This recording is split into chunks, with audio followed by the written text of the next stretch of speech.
Hi everyone, I'm Tina Powers. I'm Suzanne Wilson. And we're so excited to be here today. And Suzanne is here in my hometown of Tucson, Arizona. And you've been doing readings here? I have had the best sessions with people here. Tucson rocks. Yeah, Tucson is really special. You know, you have the University of Arizona here where they're doing the afterlife studies, and Andrew Wiles here, who's with Spontaneous Healing. And there's all this vortex energy in here. This room, since I've been working in it, in this conference room, I feel like it's kind of like a Sedona vortex. It really is. Tucson has that, so I'm so excited. I hope you come back again, too. But I'm going to bring you up to Scottsdale. Okay, that's right. I'm headed your way for the Bridging Heaven and Earth workshop. We're calling it a play shop as well, because we're going to have fun while we're doing it and helping you connect with your guides and with your loved ones and trusting what you receive. So we're so excited about that and happy to be answering questions today that you might have about the afterlife and what we've learned along the way. And I always say, this is what I know so far. I hope I know more tomorrow. I don't know if you go by that, but sometimes I'm certainly surprised. I even learn from my students, from their experience. Mm-hmm. In fact, I tell people, have 4, 5, 6 spiritual teachers or intuition development teachers or mediumship teachers, because experience is the best teacher. You learn from your experience, you learn from your teacher's experience. How can any one person have all the experiences? I agree with that, and I've had probably 4 or 5 also as well, all along the way. And then there are always the significant ones, and then I always remember, you know, ask and you'll receive. So when you're ready for the right teacher and the right development, you know, you put out in the thought form or in your prayer or however you work in meditation, there's no right or wrong way, but when you're ready, the teacher appears. Wouldn't you say? I absolutely agree. And I'm really happy to join forces with you, because I feel like the two of us together, there's such a great synergy. That word gets used so much, synergy. What does it mean? Mm-hmm. It just means the vibration goes even higher, higher, and higher. And when we all gather together, some amazing things can happen. Just before this session, we were sitting here in this conference room watching orbs flying around, you know? I mean, it's pretty cool stuff, so I can't wait until we're both on the stage together in Scottsdale. That's going to be May 4th and 5th, the first weekend of May, and it's called Bridging Heaven and Earth. You can find it on either one of our websites. But let's get into some really good stuff that we can help you with. Maybe some tools, some tips, some ideas that you can use right away to start trusting your own intuitive abilities. But first, I want to ask this former reporter. In fact, Tina's noticed a reporter for the other side. She was actually a news anchor right here in Tucson, right? Right. I worked for CBS affiliate here for 11 years and worked in producing and certainly the world of black and white. It was actually a little boy on the other side at a news story that woke me up. I had gone to a drive-by shooting of, and you know, certainly with the news, it was like getting things on the air first, or you know, news. It used to be something new. I found myself in an aha moment where the father was coming on the scene, and you know, my job was to put it on TV, and I had this moment where I was like, I'm really embarrassed to be doing this. I'm not helping with a solution, and so I ended up, I think I turned over to grief counseling there, and the mediumship came through at that time. Did you just want to stop and say, look, this isn't a story, this is a soul? I did, and I talked to the father, because I mean, you can imagine coming on the scene like that and having the worst thing happen and your most raw emotions. So we talked about his son. I was always aware, though, that everyone has a story and every story is important. But I said, tell me about your son. Like, what does he love? And I like to talk about people too in the present, because even though they're out of the physical body, it's not like, you know, they've gone completely. Not gone at all.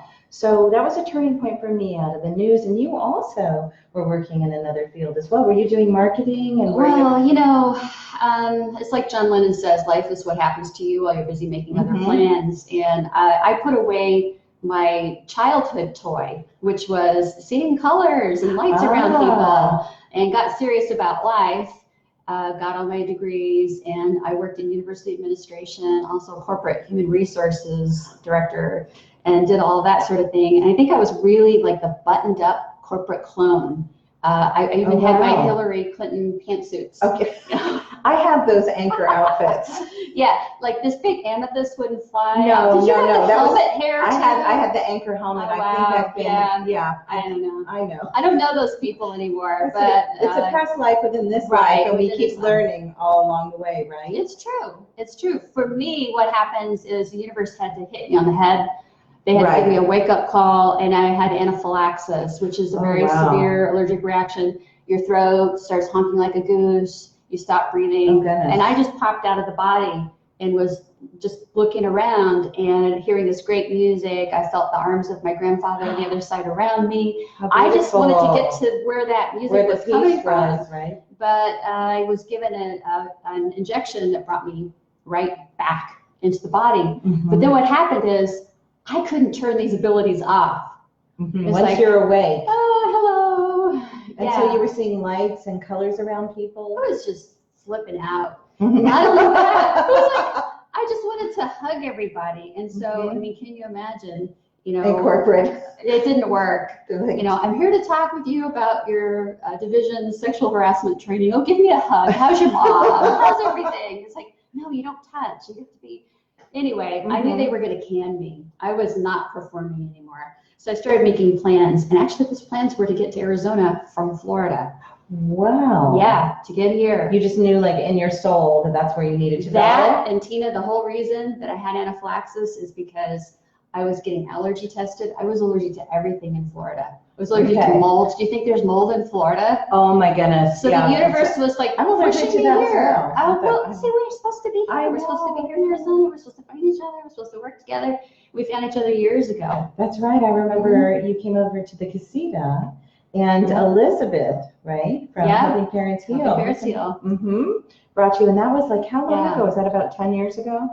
Pretty close. A little over 9 years ago, but we met through her son, Morgan. And the story is called Hiking in Heaven. That's right, you wrote about it. I wrote about it in my book, Soul Smart, What the Dead Teach Us About Spirit Communication. You've got a couple of books, too. That's right. I wrote a children's book to help children listen to their dreams and their inner wisdom, and then Reporting for the Other Side, which was from the newsroom to reporting what Spirit has to say. So, you know, I think you can tell we're a little bit like late bloomers in a way, you know, and I think maybe you can relate to that too. You may just now be coming into your own intuitive and spiritual maturity, but you still have questions. You don't know when you can trust the insights, if you can trust the insights. You don't know where this information is coming from. And that's really why we're putting together this weekend workshop in May, but we also want to help you today. So go ahead and type in questions. We don't want to focus on personal questions. Please be generous with your questions and ask us something that might benefit anybody who is tuning in live or watching this playback later about your intuitive development, signs, symbols, synchronicities. We're both really about empowerment and how you can make your own direct connection with actually not even getting a reading, but get your information direct yourself. It's true. And don't you find sometimes when the spirit information comes through, it's very succinct? Oh, it's not all over the place. It's very direct. So we have some people writing in. Here we go. There's Mary Beth Johnson. Hi, Mary Beth. Shout out to you. Lisa, Roseanne. So everyone's Janine, saying hello. Diane. Oh, we're excited you're all a part of this as well. Gretchen. Christina. Look at that. Pamela Ray. She's in Washington, D.C. Wonderful. This is cool. You want to ask us a question, guys? Yep. We're here for you. I found sometimes too, you know, doubt is a big thing that pulls us back. Don't you think? Well, you know, that saying about monkey mind. Right. So how do you know if it's monkey mind, or how do you know if it's the true inner voice? And for me, the true inner voice, the intuition, comes in very neutral.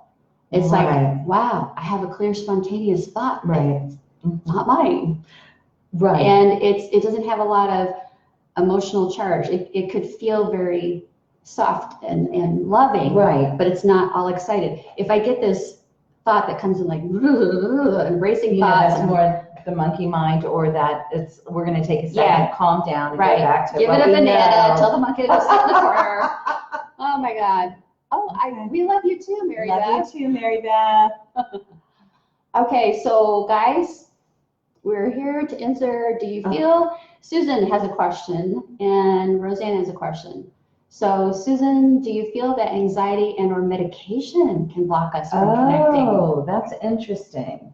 I think, what I've found is anything out of balance can throw us off, but certain things we need, for our well-being. Like I have a thyroid natural medication that I'm on, that I use, and different kinds, but I think we can block ourselves pretty good. Yeah, anxiety, speaking to monkey mind, you were probably typing that question right as we were talking about that, but when you feel like you're darting all around, you've got to find something to settle you down and get you into a point of balance. For some people, it's a walk in nature. For other people, they actually running is like a form of meditation to them, and then they can sit down and the mind can get calm again. Right. And then sometimes what I do, even when I don't have enough time, right when we wake up, and I have the 5 or 10 minutes and I'm still in bed in between the worlds, right then I'll ask, okay, are there any messages for me for the day? Or instead of pressing the snooze button, I'll go into a meditation, and starting there sometimes and plugging in that way helps me not be anxious, or so the red carpet's rolled out a little bit more in our day rather than reacting to everything. Oh boy, that's a good time. When I was a kid, my mom would be trying to get me out of bed, but I was trying to come back from an out-of-body travel. And I would say, Mom, I'm coasting. I think it's that coasting time that you're talking about. Yes, I am. Right? That's exactly what it is. And it feels good. Yeah. And nothing is wrong. I've also noticed, like, if I go, what if this is wrong? What if I'm wrong? What if? And I had this great teacher that once said to me, Tina, for as right as you can be, don't be afraid to be wrong. Because the moment we get so scared to be wrong, we contract our whole body, our thoughts. It's like stepping on our own hose. Right. We're not trained to listen to ourselves in the society. I think we're trained to listen to other people instead of us. But our inner compass has always been there. And so we're really here to help you trust yourselves and that inner voice. Right. And sometimes it's still and small. It's not loud and overt. Sometimes it is louder, though. Yeah. When we get the red flags. The red flags, and paying attention to the red flags. We were talking about that right before this, that it's those times where, we knew better. We knew better, but we didn't follow what we knew. We just kept going. It's like, I'm going to ignore this. I'm going to ignore this. I'm like, well, why? What do you expect? So now you're in a situation where, okay, you're in it. So what do you do now? How do you navigate? You can't just like get a redo or a reset. So if you're in a situation right now that's very tense, anxiety provoking, we have a recommendation for you, and it's accept what is. Right. And navigate from what is. And so to the point about having medication, well, you have that medication for a reason.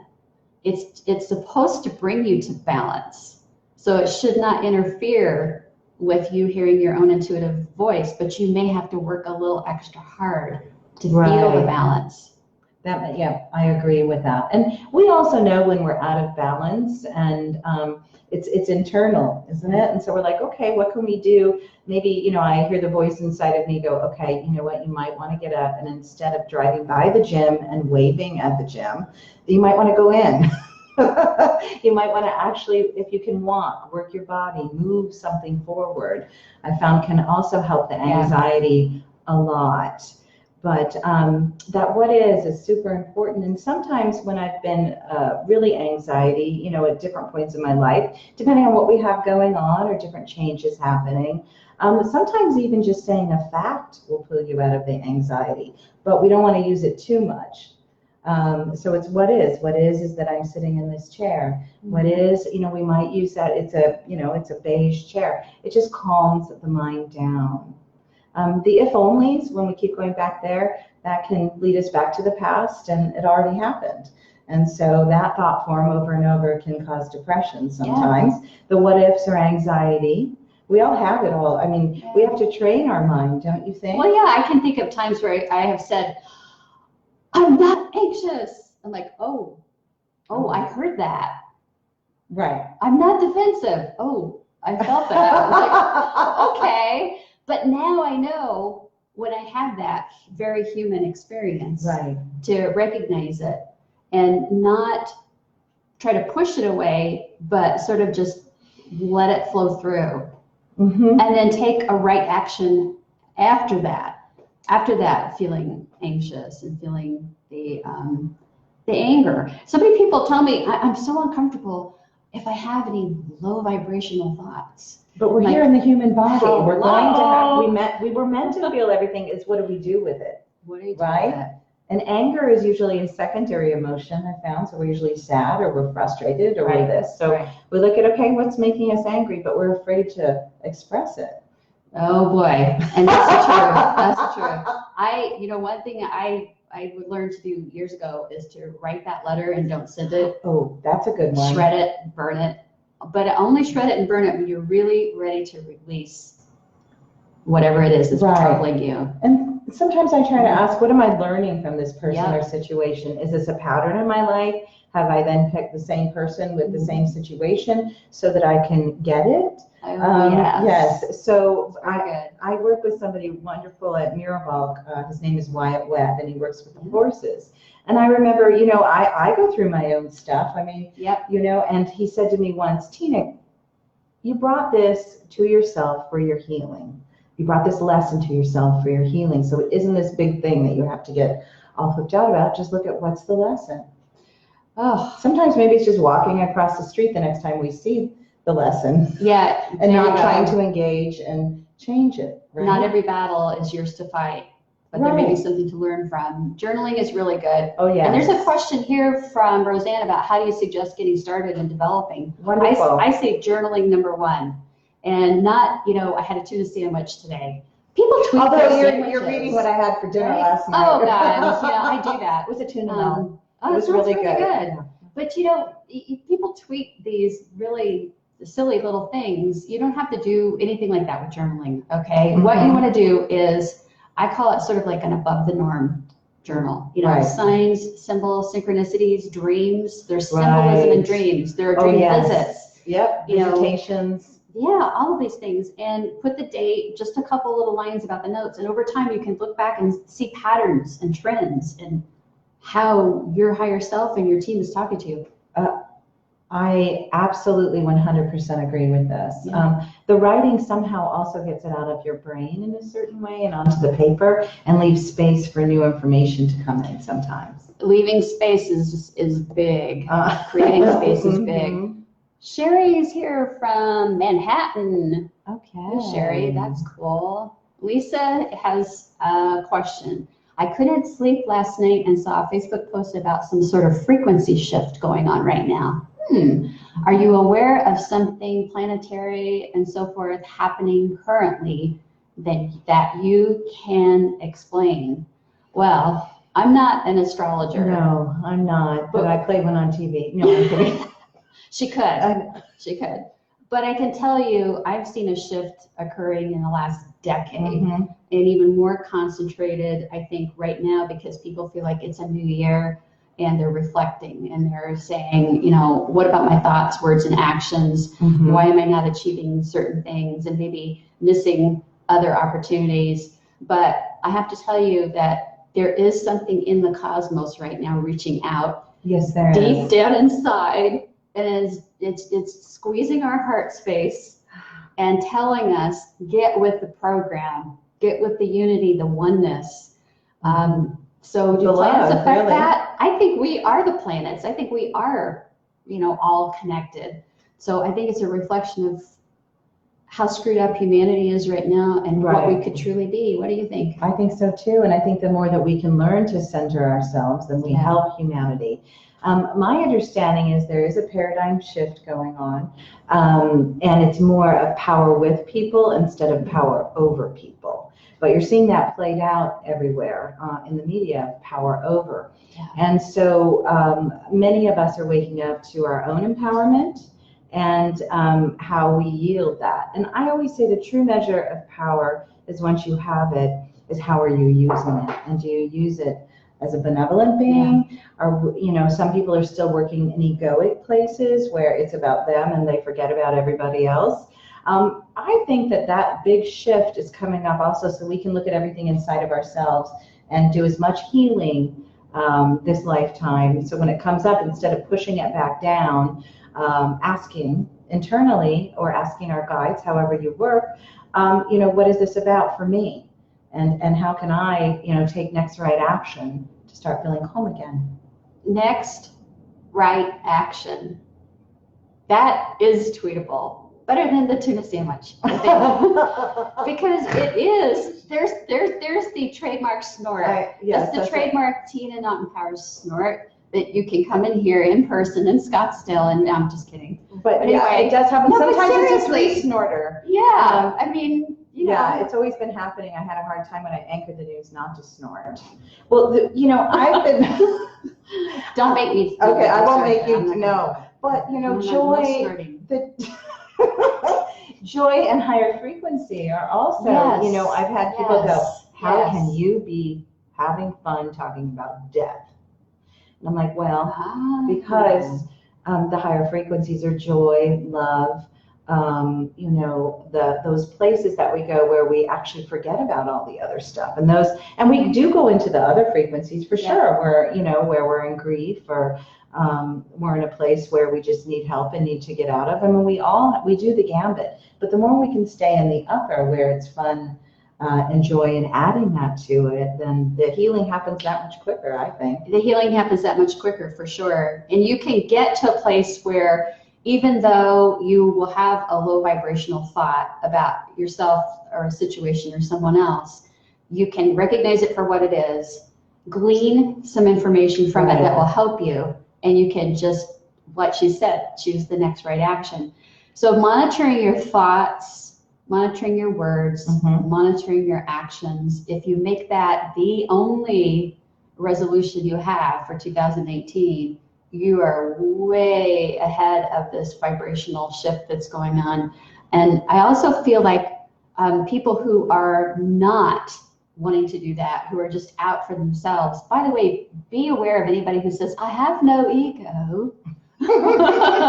Oh God, that's like my biggest red flag. It's like, okay, what am I being set up for now? Yes. Right? If you have to tell somebody who you are, then you haven't gotten it yet, Hello. right? In anything. But I think there's going to be, in the next year or 2 years, there's going to be a lot of exposure of people for who they really are, right? And what where they're working. Yeah. So they don't have the power over. So we're like, how come that's it seems like it's winning in the world? Yeah, not for long. No, I agree with you. Yeah, there's a big change, and we're happy to be part of that change along with you guys. Pamela, does every medium know their spirit guides? How do we pursue the connection with our own spirit guides? Well, we've both trained with our own teachers. We've both also gone to Arthur Findlay College. We've been exposed to different styles. That's right. I was at Camp Chesterfield, which is spiritualist. Yep. In Indiana, and also they have Lilydale, I think, in New York. But we call to ourselves the best place for us to learn. So when the workshop comes up, whether it's ours or somebody else's, wherever you're drawn to, notice what's in front of you, because as you start asking, you'll get the tools all along the way, right? And I think that some of the places where I've studied, or some of the teachers I've studied with, are very much about knowing your primary spirit guide, or I call master spirit guide, and others are just know you have them and they're there. So it becomes sort of like a personal, right? Yeah. Because sometimes I see them as lights, and I see them in my mind's eye, and sometimes I see them in the third dimension. Sometimes I get a feeling from them. Yes, there are different modalities of teaching, but you'll find when you get a repeated answer to something internally, possibly, I have it that you start listening to it, and that's guidance. Yeah, for sure. Of course, we came here with free will, right? So, nobody's going to tell us exactly what to do, but they might guide us, because we don't really want someone to tell. Although I have been at periods before where I thought, just somebody tell me, there's time to leave this job.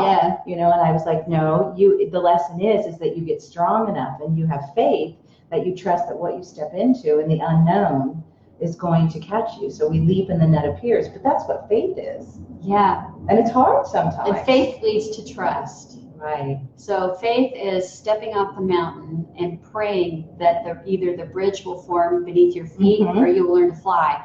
Trust is just stepping off the mountain and knowing that either the bridge will form beneath your feet or you will learn to fly. And probably my most frequently asked question about intuition is, how do I know when to trust it? And I think it's practice. True. I really think it's practice. Trust it and then look at the outcome. Look for it to come in very calm, very matter of fact. Right. And yeah, it's very succinct. it is. It's not, sometimes we're waiting for the burning bush to appear. Oh, and although that can laughing happen. and snorting. Yes, and that can happen, but more often than not, it's very calm. Yeah. And higher guidance also doesn't compare. It doesn't say, oh, we want you to wait for your happiness. It doesn't hold us back. And the higher guidance says, oh, let's move forward now, but it's with calm and clarity. Yeah, yeah. And you can be nervous as you move forward. That's okay. Because you know what? Nervousness isn't a bad thing. Right. Nervousness is like, ooh, I'm ready. Yep. Let's do this. Yeah, somebody said it's excitement turned inside out. Oh, that's Do you good. like that? Kevin Bacon, Yeah. I read in doing his movies, he loves those butterflies when he gets them because that means he's growing. He's not staying complacent and there's something exciting about to happen. Well, do you get nervous right before you go out in front of like 600 or 700 people? Always. And for me, it's like this. It goes up, and then once you step out, then you step into it, and doing what we do for a living is being tested every day. Yeah. So we've been unconsciously asked to be tested every day, and you do get used to it in a certain way. But also, I always tell people, I never feel like, oh, I've got this. I'm like, no, I'm going to show up in faith and trust that the messages that need to come through for the people will. I'm very clear. I'm a messenger and a vehicle. Oh, I have a story. Yes. That just brought up for me. I had a small group reading. I do those from time to time, not a lot. It's only like 8 people. And I was bombing the first 20 minutes of this group. I'm like, everybody's going, no, not for, I can't take that. 20 minutes. And so in my mind, I do have a very close relationship with my main spirit guide, LR, Leroy. I'm saying, Leroy, what's up? And he's just not saying anything. So there was just a pause. Oh. And that is a very scary place to be. I've been there as well. It's awful. And it was worse than in front of hundreds of people. Because everybody was guaranteed a message in that room. I'm going to get to, I didn't say what message, but I did guarantee it, and I'm not on. And then all of a sudden. Oh, I think I know what was happening. Well, I did a reset. I just sort of like backed up and said, okay, I'm taking a white light shower now and I'll start again.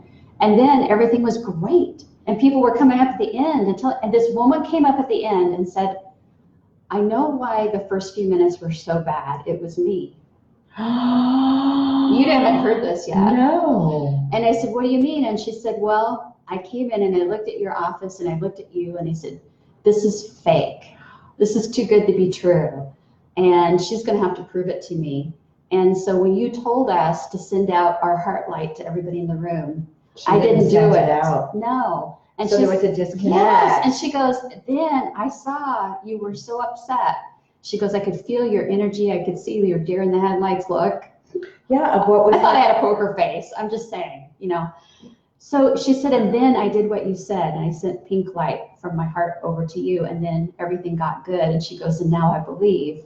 So the lesson was for her. The lesson was for her. And then also for you to trust, and you can override that then anytime, but still that's a frightening place to be. Well, I wanted it to kick LR's butt because he wasn't like telling me call it off. He wasn't telling me. No, he let you go into it. He let me do it, but afterwards I'm like, thanks, LR. Yeah. Okay, because the lesson was good. Yeah. I have a similar. Well, I was sent to a place called La Posada, and it was a retirement community.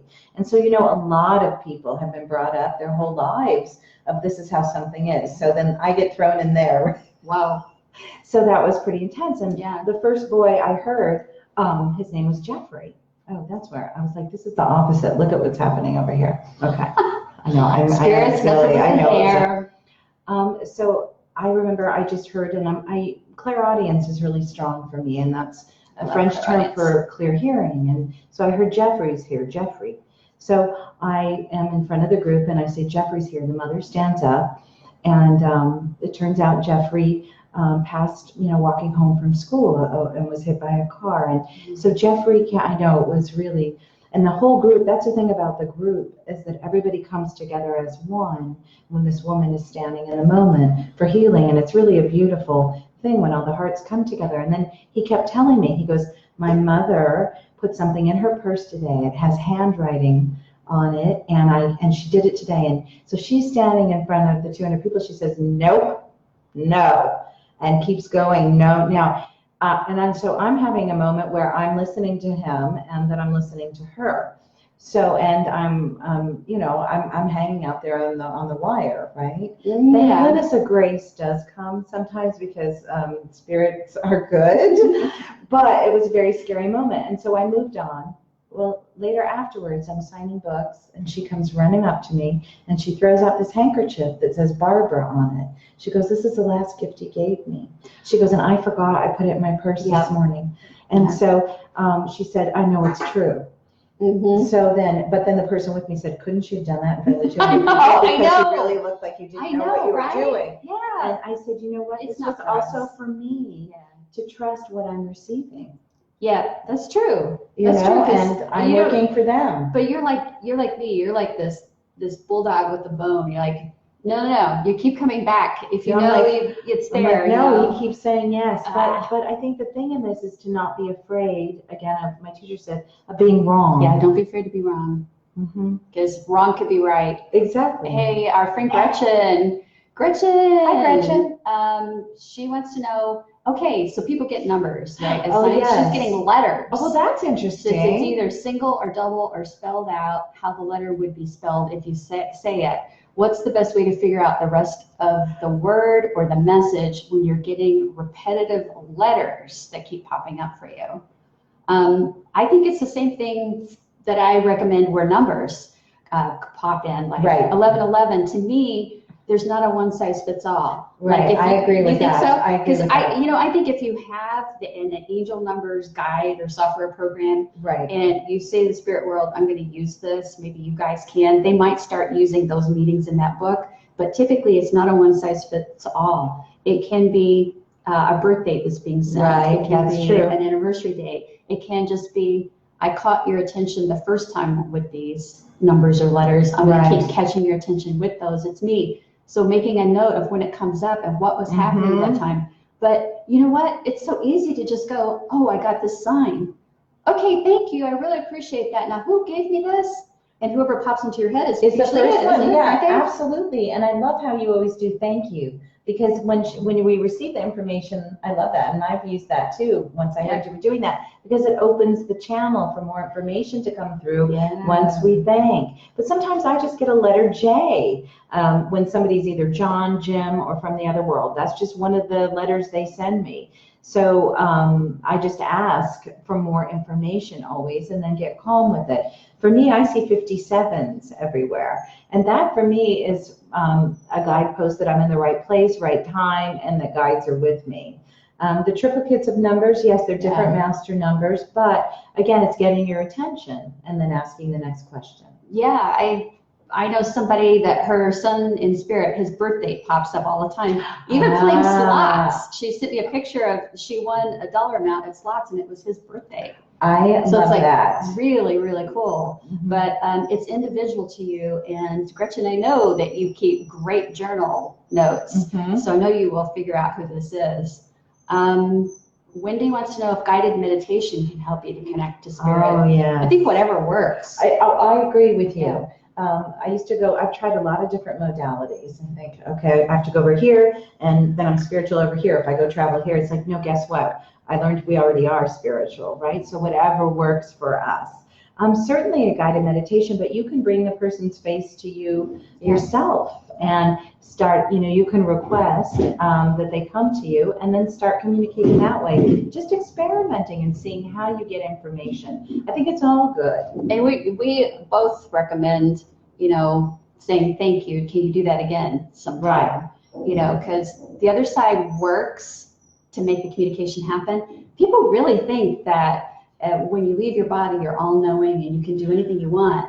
And they actually practice at it. Now, it's fun. Right. They love doing it, but it's work for them. So reward them, thank them, and ask for more.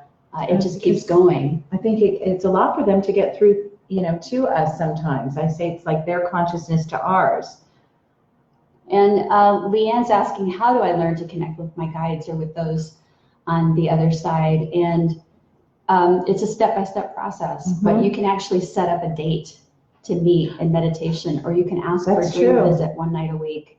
But the main thing is, I think, step one for me is release your expectations. And if there's any part of you that's scared, right, let that go. Don't be afraid. Release all fear. And if you tell me you're not getting signs, but you're not afraid and you've released fear, I would say be open to however it comes. I've had people do my guided meditations and say they worked. I've had other people do guided meditations and say it did nothing for me, but guess what? But then it opened up in another way. So it's 2 days later I got the dream good. visit or whatever. I really think that everything you do has a cumulative effect. I agree. On your vibration and your ability to connect. So we just continue to evolve and try different things. I mean, I've taken courses sometimes or read books where I was like, oh, well, that doesn't feel right for me. And then I read, oh, that feels right for me. So we're gathering all along the way. All of the yeses and the nos are just as important to find ourselves. And things that you 10 years ago would have thought are silly, may be the best possible tool for you right now too. Like I never thought much of pendulums, and then all of a sudden we started to use my pendulum. I'm like, oh great. Oh, I've been doing that lately as well. It's a great tool. But I like my body as the pendulum. I can feel the yes or no, but every once in a while it's fun to see that little thing spinning around doing its thing, you know. So and I never used to do it very much.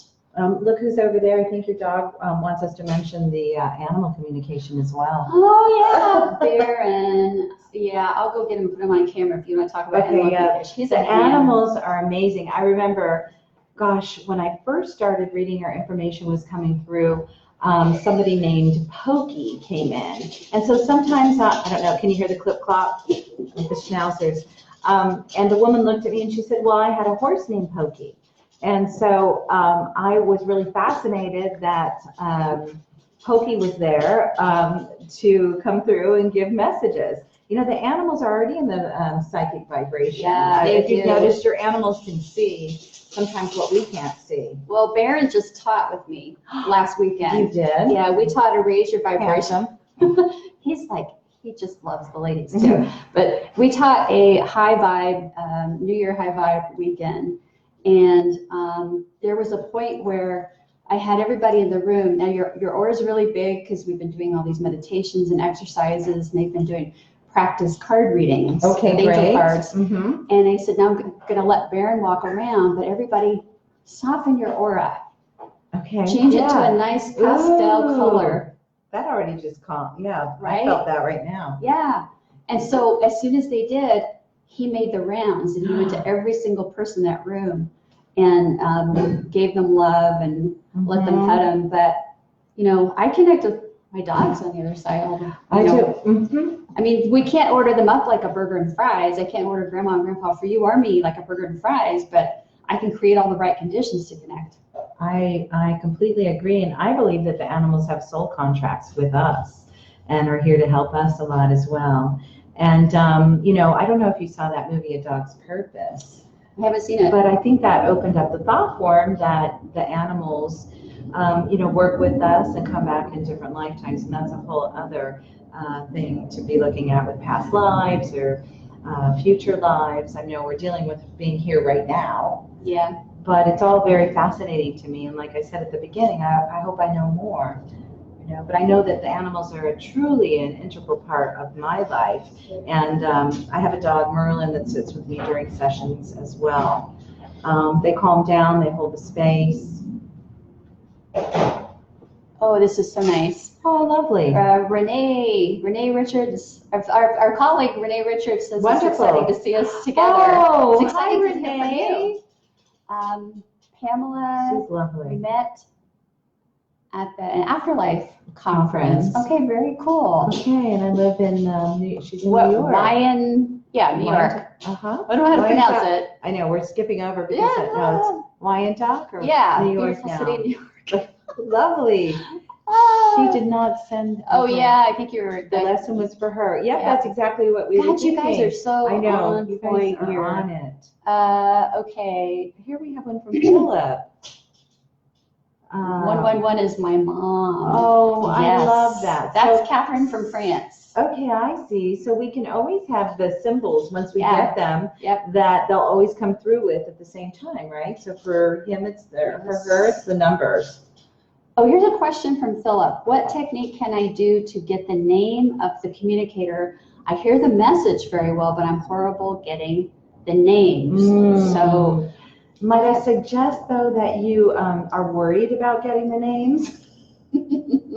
I mean, I do that sometimes because I go, how come sometimes all the names are coming through, and then sometimes when I do readings, I don't have the name, but I have that they're a grandmother, or I have, so it depends on how the spirit is communicating with me. Sure. It isn't always that way, but I know it is nice to get names. So I would just say to you, I'll bet they're trying to come through. So the next time a name does come without trying while you're in that moment, don't be afraid to say it. I think we can hold back sometimes because we're afraid that the first thing that we got, maybe, what if we're wrong? Then they're going to throw out the whole other part of the reading. But it could be somebody else named Joe that was trying to get through.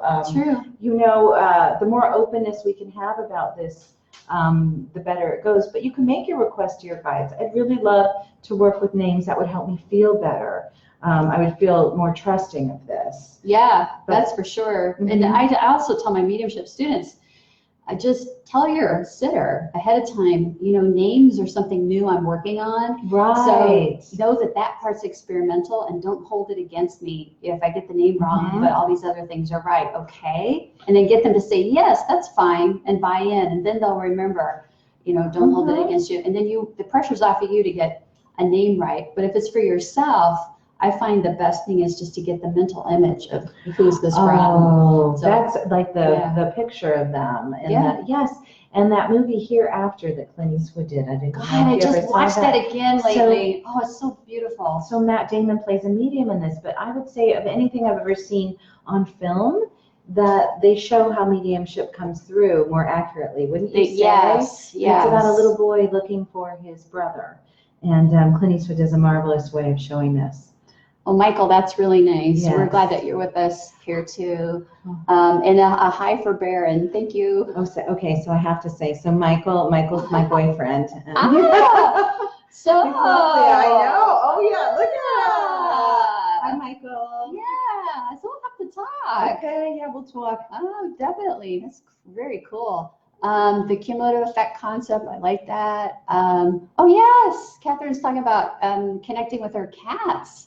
Yes, absolutely. Okay. I mean, it's dogs, cats, horses. I had a very large bodybuilder man as my sitter, and his boa constrictor in spirit appeared around his neck. Really? Yeah, Boy, that's his baby. Wonderful. That was his baby. I love that. Yeah, definitely. And yes, I think we've answered pretty much all the questions. Some are a little similar, so you know, please let that be okay. That you know, maybe your question was addressed a little bit somewhere else. We're going to be signing off here in a second, but how do people get a hold of you, Tina? So they can get a hold of me at tinapowers.com. And really easy. And I'm so looking forward to working with Suzanne. We're going to have a ball together. It feels like this was sort of preordained. You know, we have destiny points with certain people, and I also think that groups that come together for workshops have destiny points with each other. So if you feel compelled or you feel the message coming forward, please, we invite you. We're very excited to meet with you.